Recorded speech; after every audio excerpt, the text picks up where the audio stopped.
अस्सलाम वालेकुम, खुश आमदेद, सुबह खैर तमाम देखने वालों को। प्रोग्राम का नाम है गुड मॉर्निंग कराची और मेरा नाम है मोहम्मद यासिर। नज़ीन, अपने इस प्रोग्राम में मुख्तलिफ हवालों से गुफ्तगू की जाती है और मसाइल के ऊपर कोशिश करते हैं ज़्यादा से ज़्यादा गुफ्तगू करें। अवामी नौइयत के मामलात और मसाइल कोशिश करते हैं प्रोग्राम में ज़्यादा से ज़्यादा ज़ेर बहस लाए जाएँ। देखने वाले जो प्रोग्राम को बाकायदगी से देखते हैं अपनी आरा से हमें नवाजते हैं और मैं बड़ा शुक्रगुज़ार हूँ कि इस वक्त ख़ास तौर पर जब लोग बहुत ज़्यादा मसरूफ़ हैं, वक्त उनके पास बिल्कुल भी नहीं है, वो उस स्केजुअल में से वक्त निकाल कर मैसेज भी करते हैं, प्रोग्राम को देखते भी हैं, तनकीद भी करते हैं और सराहते भी हैं। तो तनकीद हमारे लिए ज़्यादा मायने रखती है और रखनी चाहिए, क्योंकि अगर अपनी इस्लाह करनी है तो इस तनकीद को सुनना होगा और बर्दाश्त करना होगा। गुज़िश्ता रोज़ जो प्रोग्राम रहा 14 अगस्त के हवाले से बहुत सारे पैगामात मौसूल हुए। बराह रास्त क्योंकि पहला सेगमेंट नहीं था, इस वजह से बहुत सारे ऐसे मामलात थे जो देखने वाले चाहते थे कि प्रोग्राम के अंदर उसके ऊपर बात की जाए, वो नहीं हो सकी। लेकिन ये सिलसिला इंशाल्लाह जारी रहेगा। जो कल जो कुछ होता रहा उसके ऊपर इंशाल्लाह मौका मिलेगा, ज़रूर आगे चल के प्रोग्राम में गुफ्तगू की जाएगी, उसके बारे में बात भी करेंगे, तबसरा भी करेंगे और जो कुछ मुशाहिदे में आया उसके हवाले से बताना भी ज़रूरी है। लेकिन यहाँ मैं चाहूँगा कि अपना जो ये इब्तिदाइया है, जो कलमात हैं, इनको मुख्तसर कर लूँ। बड़ी ख़ास मेहमान शख्सियत आज मेरे साथ स्टूडियोज़ में मौजूद हैं और मैं चाहता नहीं हूँ कि ज़्यादा मुखिल हूँ, उनसे बहुत कुछ सीखना है, बहुत कुछ जानना है। आपका ताल्लुक़ तदरीस के शोबे से है और प्रोफेसर हैं, जाना पहचाना नाम है एजुकेशन के हलकों में, और जो तारुफ़ है वो बहुत ज़्यादा तवील है, बहुत सारी आपकी खिदमात हैं। इसके अलावा इस वक्त अभी कुछ देर पहले प्रोग्राम के आगाज़ से कबल जो हमारी गुफ्तगू हो रही थी वो नौजवानों के हवाले से ख़ास तौर पर और माशरे की बेहतरी के हवाले से बात कर रहे थे। इस सिलसिले को मज़ीद आगे बढ़ाएंगे। मैं खुश आमदीद कहूँगा प्रोफेसर डॉक्टर तारिक रहीम सुमरो साहब को। डायरेक्टर हैं institute of business management IUBM Karachi के, और इसके अलावा माशाल्लाह बहुत सारी अचीवमेंट हैं। मैं डॉक्टर साहब को पहले खुश आमदीद कहूँ और उसके बाद फिर उन्हीं से जब गुफ्तगू होगी तो उनके बारे में भी आपको पता चलेगा और उसके अलावा बहुत सारे मामलों पर गुफ्तगू होगी। डॉक्टर साहब, thank you so very much, बहुत शुक्रिया, बड़ी नवाजिश आपकी, आपने प्रोग्राम में वक्त दिया। डॉक्टर साहब, कहाँ से शुरू करूँ ये समझ में नहीं आता, लेकिन मैं जब आपको देखता हूँ तो अभी जैसे कुछ देर पहले हम बात कर रहे थे कि हमें ख़ुद एक मिसाल बनना होगा। मैं बहुत ज़्यादा पुरुमीद हो जाता हूँ जब आप जैसे लोगों को देखता हूँ जिन्होंने वक्त से भी मुकाबला किया, हालात से भी मुकाबला किया और हर किस्म की आजमाइश से मुकाबला करते हुए आज इस मुकाम तक पहुँचे हैं। हमारे पास बहुत सारे ओज़र मौजूद हैं काम ना करने के, लेकिन वो सारी चीज़ों को, तमाम मसाइब को आप पीछे छोड़कर आज इस मुकाम तक पहुँचे हैं। इसका आगाज़ कैसे हुआ? और फिर जिस्मानी माजूरी आपको पता है हमारी सोसाइटी में अगर किसी खुदा ना करे किसी के साथ होती है उसको तो वैसे ही आइसोलेट कर दिया जाता है। तो ये इतना बड़ा मरहला, इतना बड़ी आजमाइश को कैसे तय किया और कैसे सफ़र का आगाज़ हुआ? यहाँ से बिस्मिल्लाह कीजिए। थैंक यू यासिर भाई।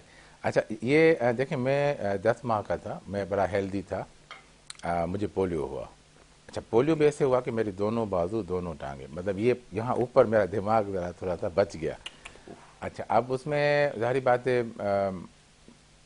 मैं गांव में पैदा हुआ था, मेरे इवन चचा भी डॉक्टर थे, लेकिन उस वक्त ये शऊर नहीं था पोलियो के जो वैक्सीनेशन का। तो अब दुआएं और दवाएं चलती रही साथ, ठीक है जी। अब उसमें काफ़ी चीज़ें थी, मेरी अम्मी और अबू ने बड़ी मेरी जो है ख्याल रखा और फिर ये हुआ कि मैं थोड़ा सा इम्प्रूव हो गया। फिर जाहिर बात है पोलियो अभी भी मुझे आप देखेंगे तो शिवरिंग और मेरी हैंड राइटिंग अच्छी नहीं है, लेकिन I am doing my best. अच्छा, फिर ये एक टांग पे आ गया, इसमें मैं ब्रेस पहनता हूँ एक, ठीक है जी। अच्छा, अब हुआ ये कि अब स्कूलिंग शुरू हुई। अब स्कूल हमारे यहाँ तो कोई अलग से स्कूल तो है नहीं, मैं नॉर्मल एक हमारा मशहूर स्कूल है बंदर रोड पर रेडियो पाकिस्तान के सामने एनजेबी जी स्कूल, तो मैं वहाँ एडमिट हुआ। अच्छा, अब वहाँ पर शुरू में ट्रेडिशन ये था कि जब आप जाते हैं तो पहले अपने कजन्स के साथ बड़ी क्लास में बैठते हैं 2-4 दिन, जब यूज टू हो जाते हैं तो फिर अपनी क्लास में आते हैं। अच्छा, उसी दिनों में एक मेरा कज़न हैदराबाद से आ गया।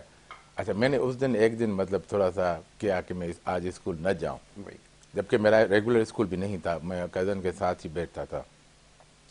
अबू ने मुझे जो है उठाया टांगों, एक ने टांगे पकड़ ली, एक ने बाजू पकड़ ली और मुझे ज़बरदस्ती क्लास में छोड़ के आ गए।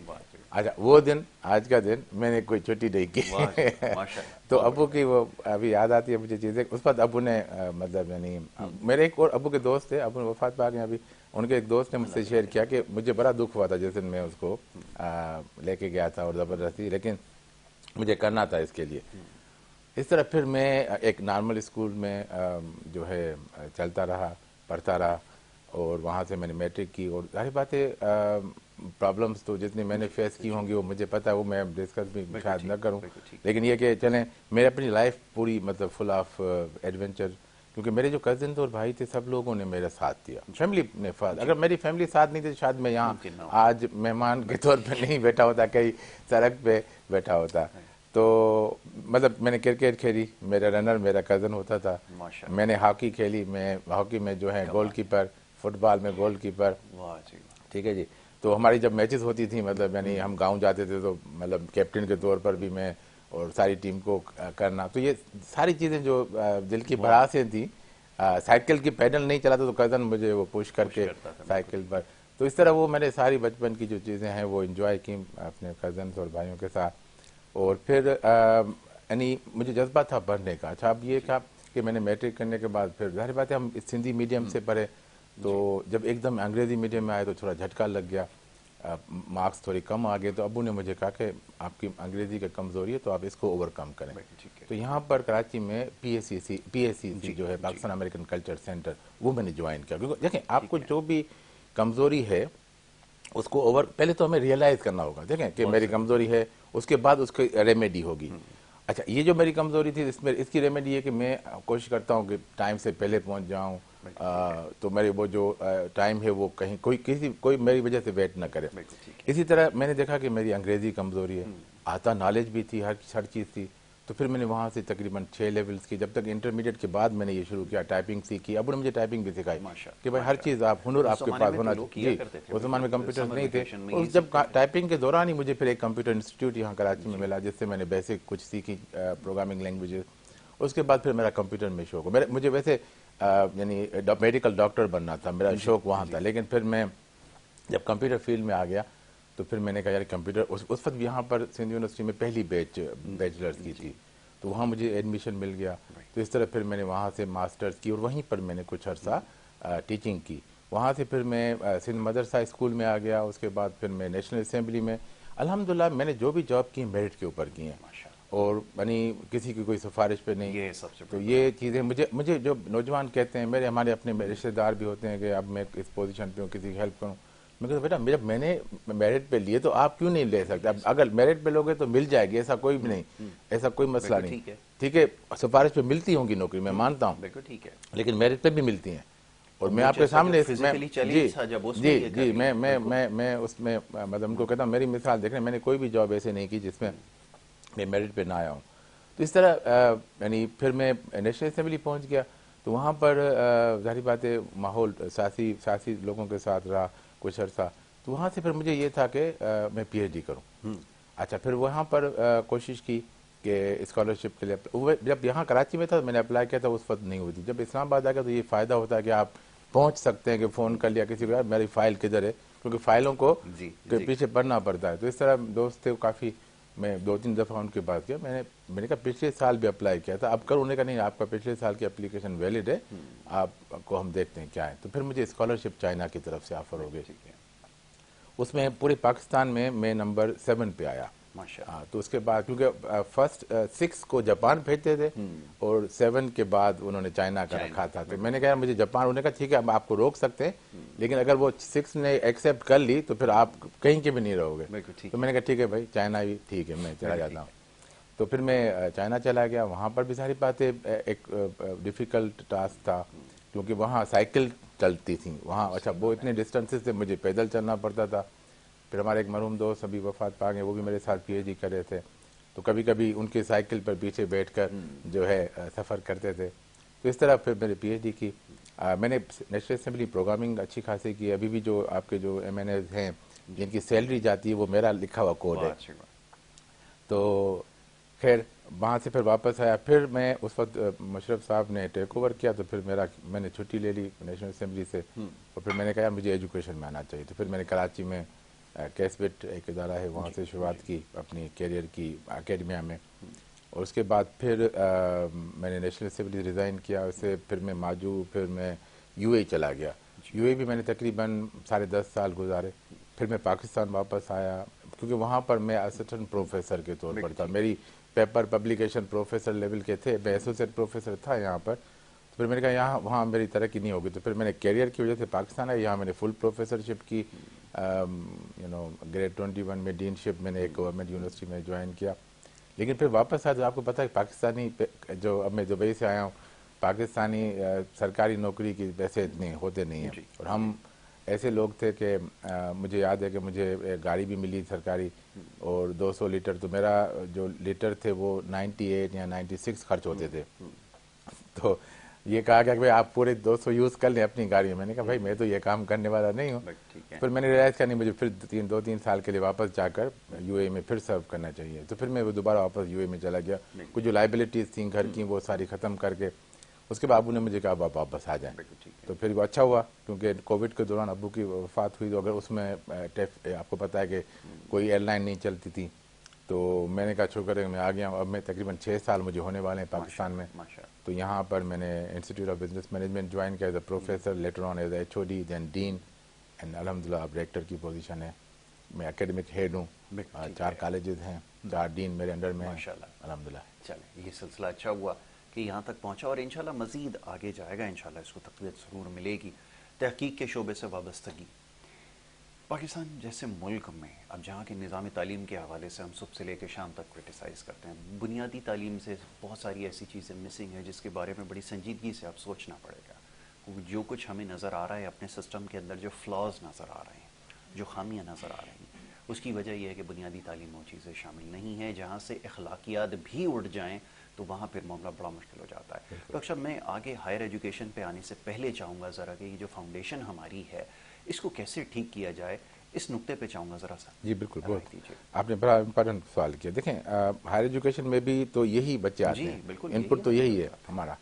असल में देखें हमारे साथ एक बदकिस्मती है, हमने एक तो अंग्रेज़ी को कर दिया है कि यही एक ज़रिया है, मयार है, और उसके अलावा कुछ भी नहीं है।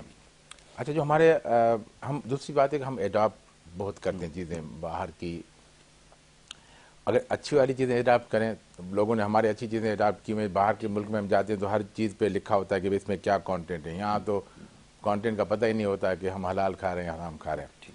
अच्छा, अब जो स्कूल मैकेनिज्म है, स्कूल में हमारी एक तो बड़ा प्रॉब्लम ये आ गया कि 2.5 साल का बच्चा भी है वो प्ले ग्रुप में आना शुरू हो गया। अब इस्लामिक पॉइंट ऑफ व्यू देखें, 7 साल के बच्चे को ट्रेनिंग शुरू हो जाती है। तो अब अगर मैं देखूं कि ये मॉडल चल रहा है यानी यूरोपियन कंट्रीज़ में, फिनलैंड हो गया और दूसरी कंट्रीज़ हो गई, वो 7 साल के बच्चे के बाद उसको जो है स्कूल में दाखिल करते हैं जी। हम 2.5 साल का बच्चा, क्योंकि हमने घर वालों ने तंग आए हुए हैं बच्चे की शरारत से, भाई जाओ स्कूल कुछ ना कुछ भेजो। अच्छा, ये सिलसिला एक तो ये इशू है मेरे। अच्छा, वो बच्चा जब आ रहा है उसको ABCD दूसरी चीज़ें सिखा रहे हैं, उसको इखलाकियात की अलिफ बे भी नहीं पता न। पहले हम कहते थे कि बच्चा आसमान, वालिदैन आसमान से बच्चे को ज़मीन पे लाते हैं और उस्ताद बच्चे को ज़मीन से आसमान तक लाता है। अब ये मुहावरा मेरे ख्याल में ख़त्म हो गया।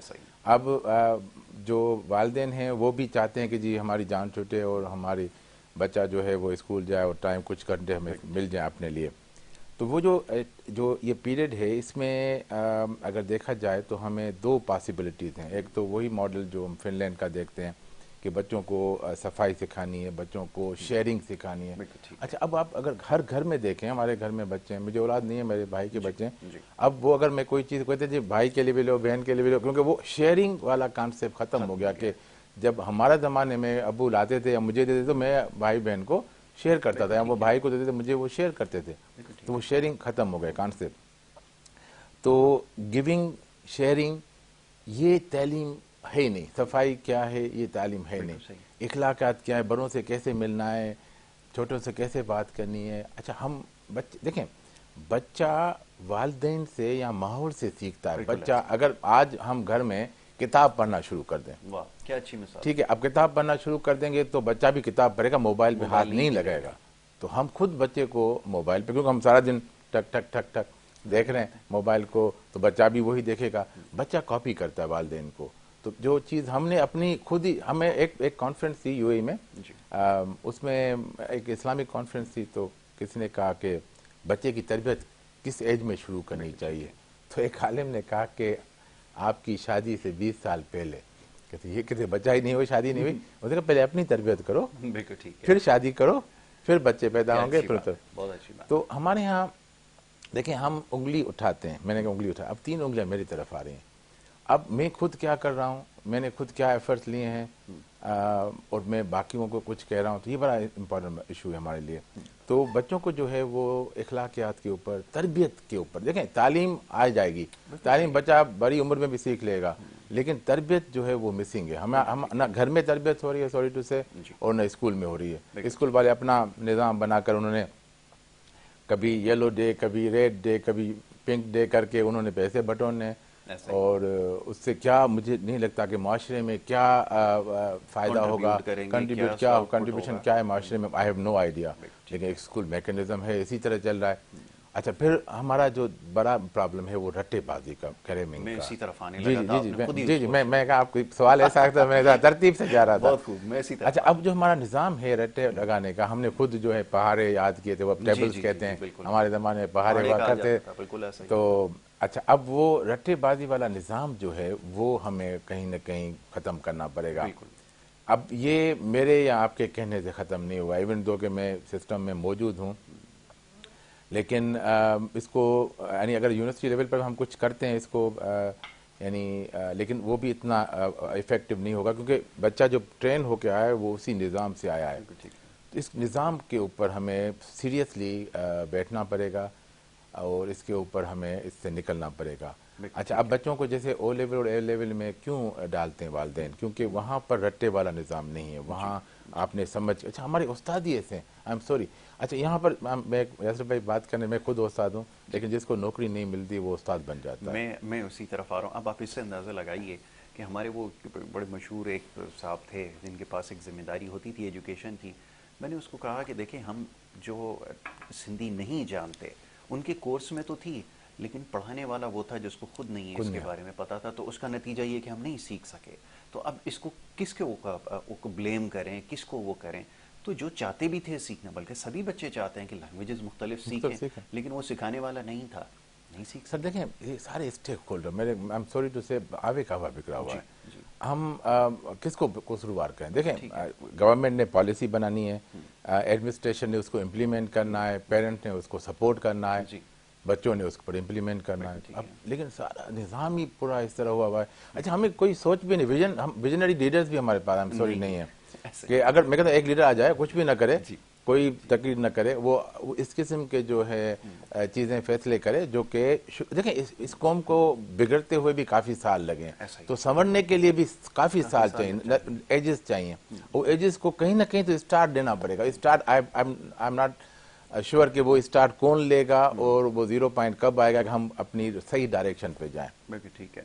नहीं, ये तो आपने बिल्कुल ठीक कहा कि जनरेशन आफ्टर जनरेशन ये सब कुछ हुआ है, बट द पॉइंट इज़ कि ये जो अभी एजुकेशन और ख़ासतौर पे फाउंडेशन की बात हो रही है, अगर ये सही हो जाएगी तो यही लोग 20-25 साल बाद, 30 साल के बाद जब सिस्टम के अंदर आएंगे तो आपको उसका तब्दीली नजर आना शुरू होगा। ये वाकईतन वो तब्दीली है जिसके बारे में हमें काम करना था, जिसके बारे में हमें बात करनी थी, लेकिन अनफॉर्चुनेटली हम जो तब्दीली जिसका शिकार हुए, अल्लाह इसी तब्दीली से हमें आगे भी महफूज रखे। तो मूविंग फॉरवर्ड, अब थोड़ी सी बात करते हैं कि ये जो मयार है ख़ासतौर पे यूनिवर्सिटीज़ का, थोड़ा सा इसके ऊपर बात करें। बहुत सारे नौजवानों से, कुछ तो वैसे ही क्योंकि सिस्टम से बहुत ज़्यादा नाराज़ हैं, फ्रस्ट्रेटेड हैं, होपलेस हैं, इस वजह से जा रहे हैं। कुछ लोग ये भी कहते हैं कि जो वाक़ईतन स्टडी करना चाहते हैं कि हमारे पास वो अपॉर्चुनिटीज़ नहीं है, या यूनिवर्सिटीज़ के अंदर वो हम उस तरह से प्रोग्रेस नहीं कर रहा है जिस तरह से मॉडर्न यूनिवर्सिटीज़ कर रही हैं, बल्कि रीजन में बहुत सारी इंस्टीट्यूशंस हैं जिस तरह काम कर रही हैं। ये बात किस हद तक दुरुस्त है कि हम कहाँ लेग बिहाइंड कर रहे हैं? मैं चाहूँगा ज़रा उसकी जी बिल्कुल, इस पर थोड़ी सी मैं थोड़ा टाइम लूँगा। देखिए, हमारे पास मुख्तलिफ़ किस्म की यूनिवर्सिटीज़ हैं। यूनिवर्सिटीज़ के ऊपर एक अथॉरिटीज़ हैं, जो एजेंसीज़ हैं जो उनको रेगुलेट करती हैं, तो रेगुलेटरी अथॉरिटीज़ होती हैं। अच्छा, हमारे पास जो एक बड़ा प्रॉब्लम है कि ये रेगुलेटरी अथॉरिटीज़ जो हैं वो पुलिस मैन का रोल करते हैं। आप ये करना, ये नहीं करना, ये करना, ये ऑर्डर देना। अच्छा, मैं यूएई में था तो हमारी एक्रेडिटेशन हुई। उसमें ये हुआ कि कुछ लोग अमेरिका से, कुछ कनाडा से, सॉरी कुछ यूके से आए। हमारी डिस्कशन हुई उनके साथ, हमने उनको सारी फाइलें दिखाई, सारा कुछ किया, तो वो हमें इस तरह बिहेव कर रहे थे कि हम आपको आपके लिए आए, हम आपकी बेटरमेंट के लिए, हम आपको गाइड करने के लिए, हम आपके मतलब दुश्मन नहीं है, दुश्मन नहीं है। हम आपको कहते हैं आप ये कर रहे हैं, इसको इस तरह करेंगे तो अच्छा हो जाएगा। अच्छा, हमारा तो एक तो ये बड़ा एक हमारा होता है कि जो अफसर बन गया उसने अथॉरिटी देखा नहीं है। एक तो हमारी अथॉरिटी जो बॉडीज हैं हमारी, एक उनका एक प्रॉब्लम है। दूसरा, फिर अगर मैं कहूँ कि जी हम कुछ यूनिवर्सिटी ऐसी हैं कि जिन्हें उनको ऑटोनॉमी मिल गई तो वो अच्छा करके दिखा देंगे, लेकिन कुछ यूनिवर्सिटी हमारी ऐसी हैं कि उनको ऑटोनॉमी मिल गई तो और बुरा हो जाएगा। तो अथॉरिटी वाकई उनके लिए ज़रूरी भी है, क्योंकि वरना तो फिर मैस हो जाएगा। कोई पता नहीं होगा कि हम डिग्रियाँ बेचेंगे या डिग्रियाँ जो हैं खरीदेंगे या क्या करेंगे, आई हैव नो आइडिया। तो हमारी देखिए, हम खुद, मैं एक इंस्टीट्यूट से वास्ता है मेरा, मैं ये चीज़ें देख रहे होते हैं, तो हमारा एक बड़ा इशू ये है कि हम हमारे ऊपर एक यानी कथन ये है कि जी आपने इतने पेपर लिखने, आपने ये करना है वो, अब उसमें हम लगे हुए हैं। हम एक लाल बत्ती की डोर में लगे हुए हैं, हमें लगा दिया गया, उस बत्ती के डोर में हम पीछे भाग रहे हैं। अच्छा, अब क्योंकि हमें सरवाइव करना है इसी माशरे में जी। अगर देखते हैं MIT की तरफ या हार्वर्ड यूनिवर्सिटी या ऑक्सफोर्ड, ये निज़ाम है, उन्होंने अपना एक सिस्टम बनाया और वो काम कर रहे हैं। हमारे यहाँ से बच्चे कुछ बच्चे वहाँ जाते हैं, ठीक है, लेकिन सारे बच्चे नहीं निकल पा रहे उनके लिए, क्योंकि हमारे बच्चे फिर आते हैं, फिर स्टेक होल्डर बच्चा भी है, बच्चा भी कुछ वो कहते हैं। यूएई में नॉर्मल ये था कि मेरे साथ, और मेरा ये एक्सपीरियंस 90% था कि 90% male student they just want a degree, piece of paper. वो आते थे क्लास अटेंड के पीस ऑफ पेपर, उसको नॉलेज की परवाह नहीं है। अच्छा, 90% female they were looking for knowledge. अच्छा, वहाँ यूए की मैं आपको मिसाल दे रहा हूँ, मैं काफ़ी अरबों को पढ़ा चुका हूँ, तो वो सिर्फ पीस ऑफ पेपर क्योंकि ऑलरेडी देवा जॉब एंड वो उन्होंने जॉब की प्रमोशन लेनी है, बिल्कुल ठीक है। अच्छा, अब मुझे जब पाकिस्तान आया तो मुझे अब यहाँ पर स्टूडेंट्स के साथ मिलते हुए मुझे फील हो रहा है कि ये अब बच्चे भी अब आ गए हैं कि पीस ऑफ पेपर के पीछे, बिल्कुल ठीक है। अच्छा, वालिदैन भी कहते हैं कि आपने फलां टेक्नोलॉजी में जाना है क्योंकि वहाँ पैसा है, आपने ये इल्म हासिल करना है। जो इल्म बच्चों को हमें देना चाहिए, क्या हम वो फुल दे पा रहे हैं? Very right. या वो जो बच्चा जो रिसीव कर रहा है इल्म, क्या वो उतना रिसीव कर रहा है? बिल्कुल ठीक है। और मोर इम्पोर्टेंटली डॉक्टर साहब, अब एक बड़ा आम सवाल है, मैं अक्सर बच्चों से पूछता हूँ, कुछ मैंने देखा है बच्चे कोई मैकेनिकल इंजीनियरिंग करके, कोई इलेक्ट्रॉनिक्स में इंजीनियरिंग करके, कोई बैंक में नौकरी कर रहा है और यहाँ कर रहा है, तो ये एक बहुत बड़ा डिजास्टर है। मैं ज़रा इसके ऊपर आऊँगा डॉक्टर साहब, एक ब्रेक के लिए कहा जा रहा है, आपकी इजाज़त से एक छोटी सी ब्रेक यहाँ पर लेनी होगी। एक ब्रेक लेते हैं, ब्रेक के बाद वापस आते हैं डॉक्टर साहब से, और बहुत सारी गुफ्तगू अभी होगी, बहुत सारी बातें करनी है। आप देखते रहिए प्रोग्राम गुड मॉर्निंग कराची।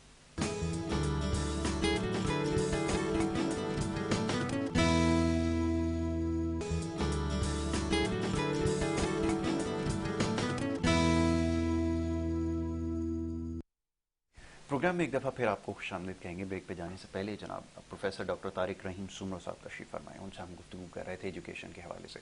अब डॉक्टर साहब के पास माशाल्लाह नॉलेज इतनी है कि जिस टॉपिक पे आप बात करें वो आपको जो है वो बड़ी ज़बरदस्त इंफॉर्मेशन देंगे, और दे रहे थे। ब्रेक के दौरान भी मैं डॉक्टर साहब से बहुत कुछ सीख रहा था। डॉक्टर साहब, बड़ा सेंसिटिव सब्जेक्ट है जिसकी तरफ मैं ले आया था, और अगर ब्रेक पे नहीं होते हम तो उसको भी हम लोगों को दिखाते, वो बड़ी काम की डिस्कशन है, वो है एग्रीकल्चर। मैं ज़रा चाहूँगा इसमें आपने कैसे एक्सपोजर लिया, कैसे? देखिए, हमारी मुल्क है एग्रीकल्चर, ठीक है, हमारी पहचान भी यही है, लेकिन हमने इस सेक्टर को तो बिल्कुल अलग कर दिया है। उसकी वजूहत कुछ भी हो सकती हैं।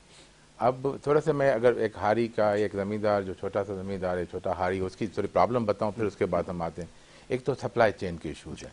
अगर मैं कॉटन यहाँ से मैं कॉटन उसको करके मैं एक दुकान या एक व्यापारी को, एक बिजनेसमैन को देता हूँ, वो वहाँ से अगले एक थर्ड पार्टी को दे रहा है, वो थर्ड पार्टी उसको कॉटन को 2 हिस्सों में करके और फिर वो जो है कंपनी को दे रहे हैं। तो अब क्या हो रहा है कि हारी को कितना पैसा मिला, बीच में 2 कमीशन हो गई या 3 कमीशन हो गए, डिपेंडिंग ऑन दिस। तो एक तो सप्लाई चेन का एक बड़ा इशू है कि हारी का जो डायरेक्ट माल एक्सेस नहीं फैक्ट्री में नहीं जा रहा, ठीक है। तो एक तो ये हो गया मसला।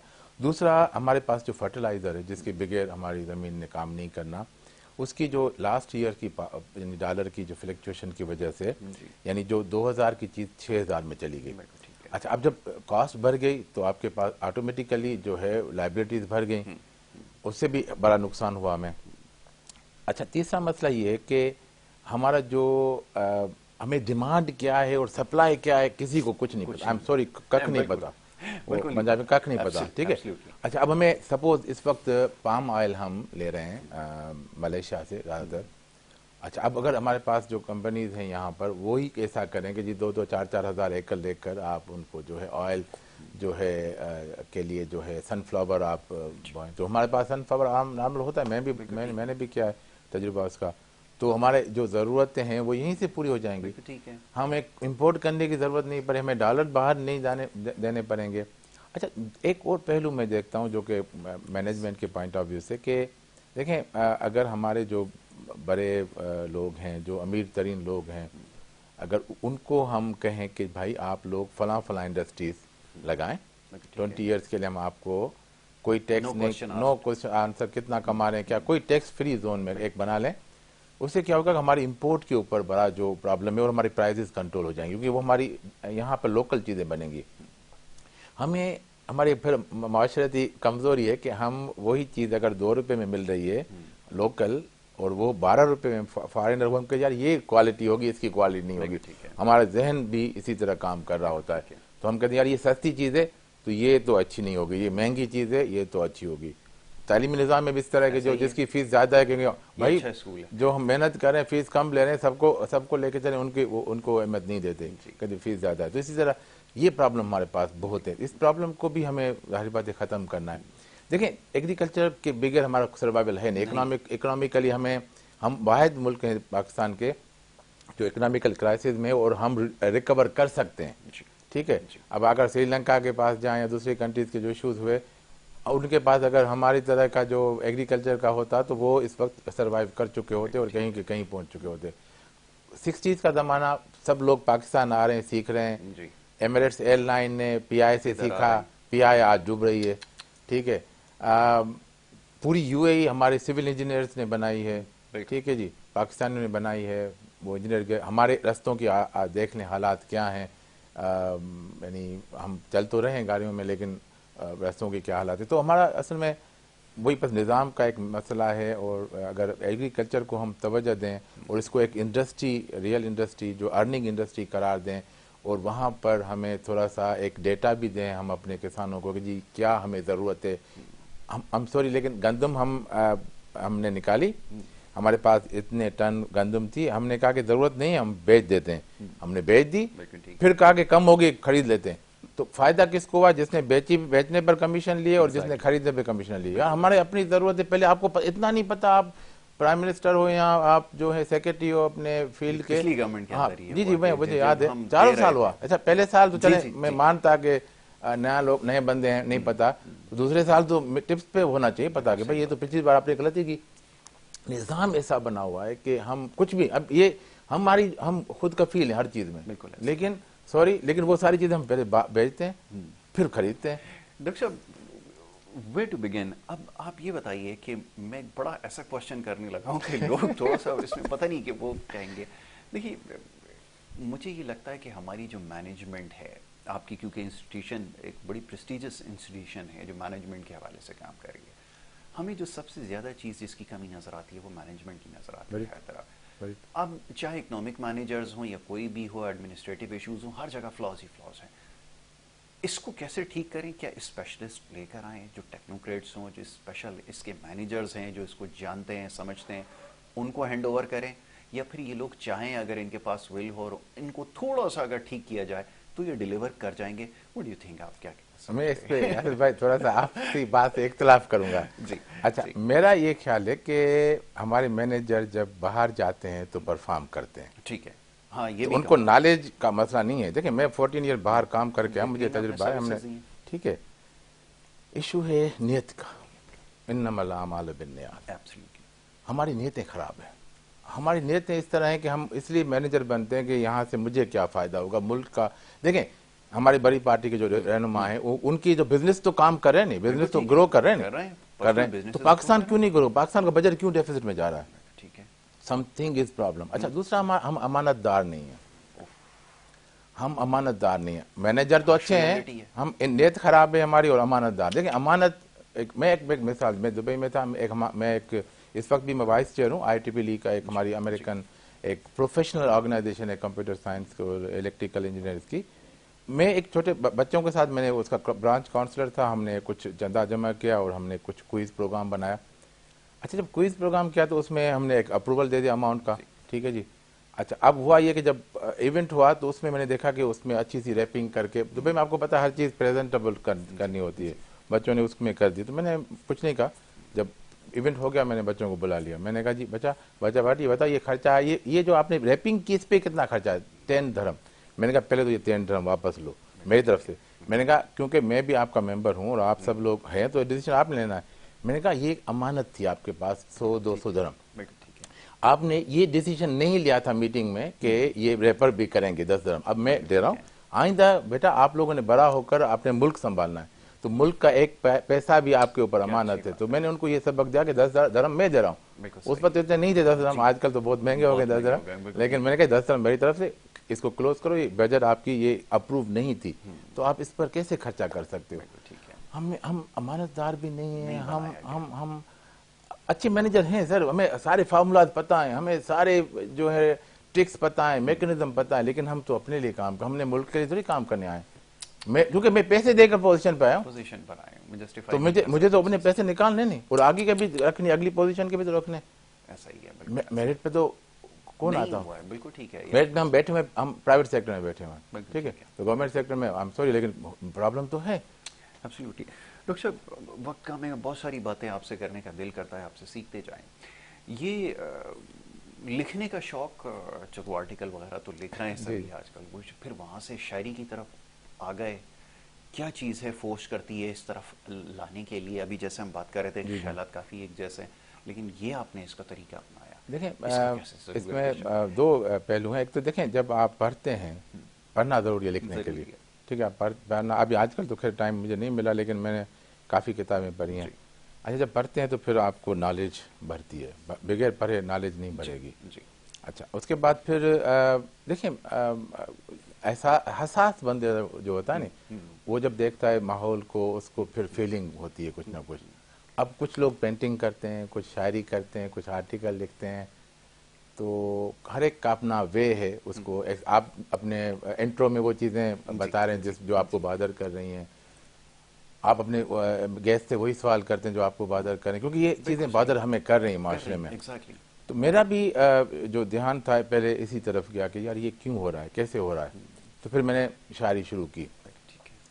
फिर मैं चला गया हमदिया और नातिया शायरी पर, मेरी छोटी सी 3 बुकलेट्स हैं, लेकिन मैं माहौल के मुताबिक, क्योंकि मैं इंसान हूँ, मेरी भी फीलिंग्स हैं। मैं जब देखता हूँ कि कुछ मेरे हाथ में तो कुछ नहीं है, अगर मेरे हाथ में होता तो मैं शायद ठीक कर लेता, लेकिन फिर जब इस तरह की फीलिंग आती है तो फिर बंदा कलम उठाता है। अगर ईदी साहब की वफ़ात है या हालात देखता हूँ तो उस पे ऊपर फिर कभी कोई ना कोई नज़म लिख लेता हूँ। बहुत तो मैं डॉक्टर साहब चाहूँगा अब इख्तिताम में, क्योंकि जश्न आज़ादी कल मनाई गई जी जी जी, और इसको बड़ी अहमियत हासिल है, और उसके ऊपर मैं आगे जाके ज़रूर तबसरा करूँगा, बल्कि इंशाल्लाह एक नशिस्त और डॉक्टर साहब के साथ होगी, और बल्कि कई नशिस्तें और होंगी, मुख्तलिफ मामलात पर, मौज़ूआत पर गुफ्तगू करेंगे डॉक्टर साहब से और समझने की कोशिश करेंगे। ख़ास तौर पे अब जो हमारे बच्चे हैं, यंगस्टर्स हैं, वो अपने करियर के हवाले से बहुत ज़्यादा फ़िक्रमंद हैं। तो मैं डॉक्टर साहब क्योंकि बड़ी अच्छे मोटिवेशनल स्पीकर भी हैं और अब तक तो जितनी गुफ्तगू हुई है बड़ी मोटिवेशनल थी, लेकिन नौजवानों को अब क्या कुछ करने की ज़रूरत है, इंशाल्लाह वो आगे डिस्कस करूँगा।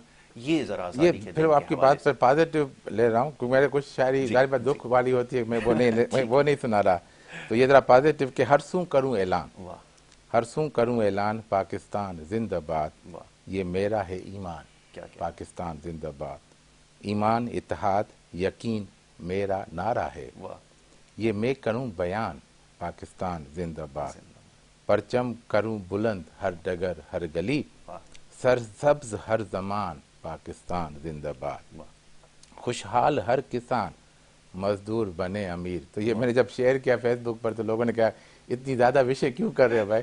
मैंने कहा लाइफ स्टार्ट ही विषय से होती है कि खुशहाल हर किसान मजदूर बने अमीर, ऐसा हो मेरा पाकिस्तान, पाकिस्तान जिंदाबाद।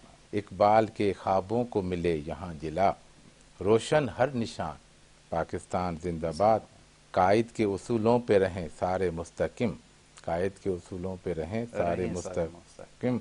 जमूर की हो यक जुबां, पाकिस्तान जिंदाबाद। क्या क्या एकाश देहाती, मेरा तखल्लुस देहाती है। अच्छा। एकाश देहाती बने हम एक कौम, वाह। एकाश देहाती बने हम एक कौम।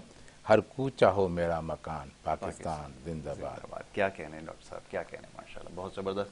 डॉक्टर साहब मैं आपका बहुत शुक्रगुजार हूँ, इतनी मसरूफ़ स्केजुअल के बाद भी आप यहाँ प्रोग्राम में तशरीफ़ लाए सुबह के वक्त, और बड़ी अच्छी गुफ्तगू हुई है, और इससे बहुत हौसला मिला है कि उम्मीदें बहुत ज़्यादा टूट चुकी हैं, दम तोड़ चुकी हैं, लेकिन जब आप जैसे लोगों से मुलाकात होती है, जब उनसे सीखने का मौका मिलता है, तो वो उम्मीद जो ख़त्म हो चुकी होती है उसको एक दोबारा से नई ज़िंदगी मिलती है।